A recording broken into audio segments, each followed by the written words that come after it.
Ngayon ay meron tayong katanungan dito kay Kitty Duterte, ang bunsong anak ni Pangulong Duterte. So, una nating katanungan sa kanya, Kitty, ano yung pinakamahirap na part ng pagiging anak ni Pangulong Duterte, lalo na sa gitna ng kontrobersya ngayon? The pressure that I've learned to, I've learned to handle. It's the harassment that comes with having the name. All those, the bashing, the things that can't really get to me, they don't bother me at all. But what's really hard right now is, what's really hard to deal with is the harassment, like us from moving from place to place because, of all the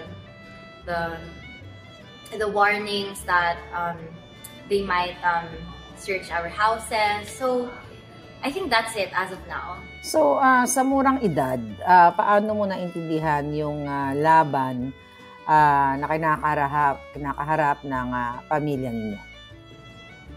Wala eh. I had no choice. I have no choice. I'm in the situation and I just have to, deal with what I've been, what I've been faced with, and like my mom said, parang it just happened.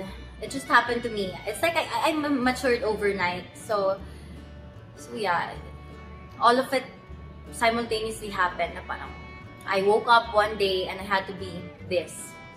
So, ano yung inspirasyon mo para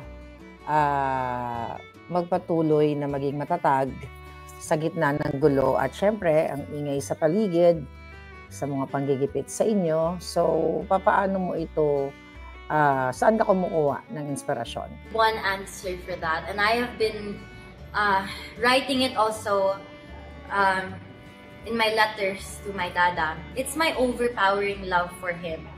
So despite the situation and even with everything that I've been feeling, because of course I have my personal life, and as a young adult, I'm 21.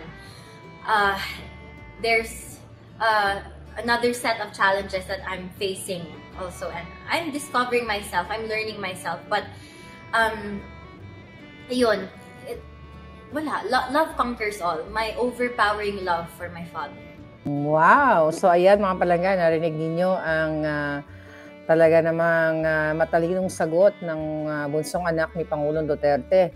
So nakikita ninyo na talagang ang kanyang tapang at young age hindi natin matatawaran, napilitan na sumampas sa entablado para ikampanya ang Duterte 10, ikampanya yung mga kandidato na sa tingin natin ay makakatuwang natin sa totoong pagbabago. Kaya naman patuloy natin suportahan ang Pangulong Duterte, ang kanyang pamilya na patuloy na lumalaban sa kabila ng panggigipit katulad ng ginagawa sa atin lahat na panggigipit.